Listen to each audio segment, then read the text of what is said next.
What are leading conversations? Alexander Forbes a few years ago decided that we can't stand on the side and throw stones. We can't sit in our boardrooms and complain. We can't sit at our homes and bemoan the fate of South Africa. We have to be a positive, active citizen. We have to be part of the solution-seeking process in South Africa and not part of the problem statement amplification.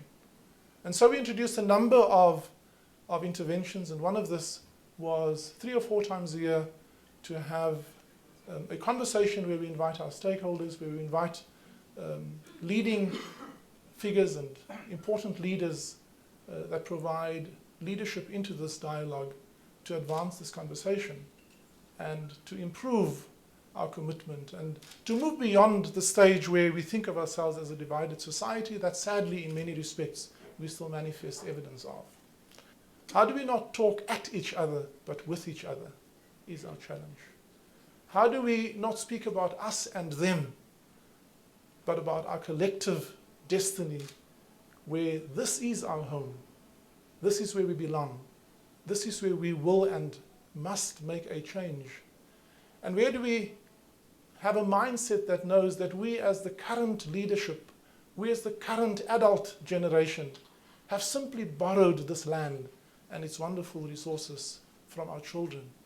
And how and what would we do to ensure that when we hand it to them, it will be handed with the appropriate legacy, having laid the foundation that this generation is accountable for, to ensure that our children can live a life that we have struggled for, that they can inherit the dream that we have lived for, that we have fought for, the dream that we still have to fight for the work has only just begun.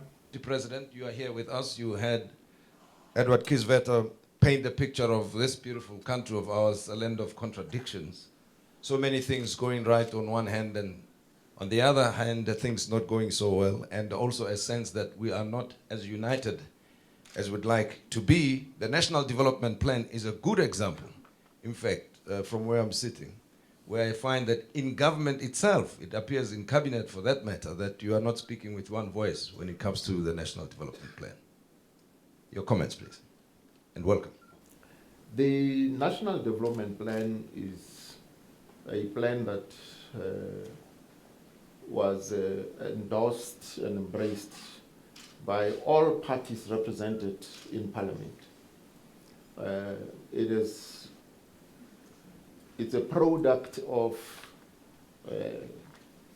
the most talented South Africans who, over a period of time, debated and consulted with various formations across the length and breadth of our country. People are never always agreed on all matters, and so it is to be expected that now that it's being embraced by all, there will be sections of South African society and organizations and formations who may feel that the formulations in the plan aren't radical enough or are too radical. And so you'll have those kinds of debates. In a democracy, that's a healthy sign, because the real test of any plan is in the implementation. The commentary is that the unrest on the mines has led to investor confidence dissipating. And one wonders if there are steps being taken to stabilize the situation on the mines and to bring back confidence. We were tasked by the President to coordinate the stakeholders within the mining industry with the aim of firstly restoring industrial peace and ensuring that the house rules, by that I mean, the Labor Relations Act and all other agreements entered into by the stakeholders are upheld.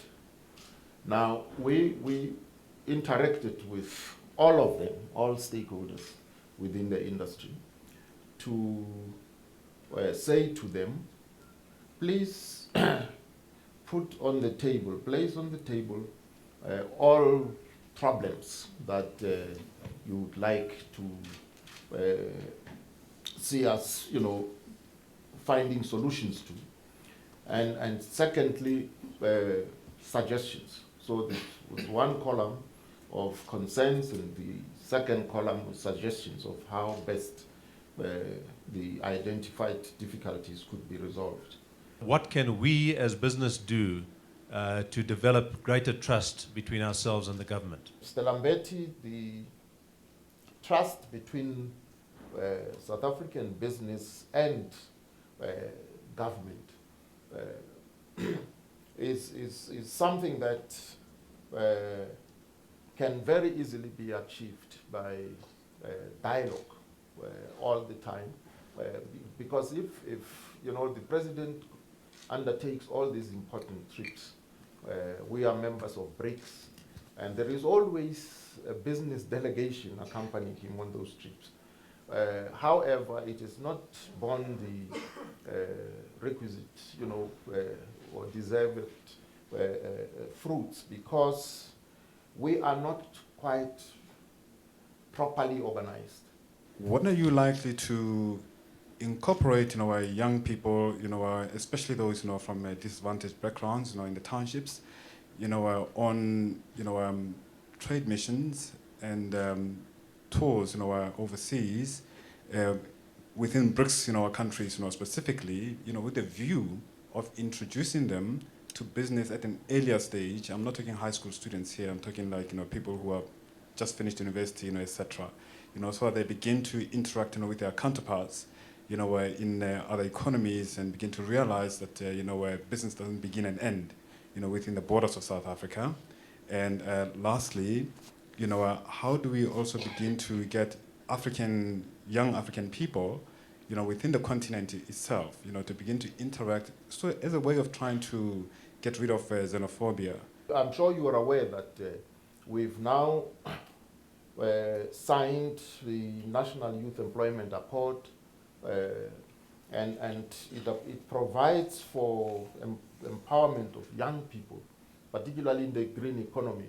Only last week on Monday, the South African National Youth Council had held a summit in Cape Town, and I had the privilege of participating, and there are many, many vibrant, very dynamic young entrepreneurs who are eager to get involved in the green economy. Nothing really says they should be excluded from the trade missions and all.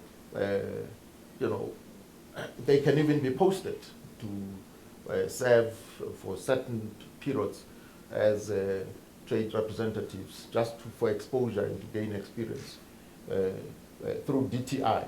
Xenophobia is a strange word when it is used by South Africans, in that when you look at the South African nation, it consists of people who have always been coming from elsewhere into South Africa. We are a microcosm of the United Nations. But let me use this opportunity again to say thank you. You've really given significant profile to this conversation this morning. Thanks for your frankness, your honesty with which you responded. You give us hope that we do have the solutions, and that if we collectively work not against each other but with each other, we can achieve the greatness that we have the potential to. So thank you for inspiring us, and thank you for continuing to give us the leadership that you do.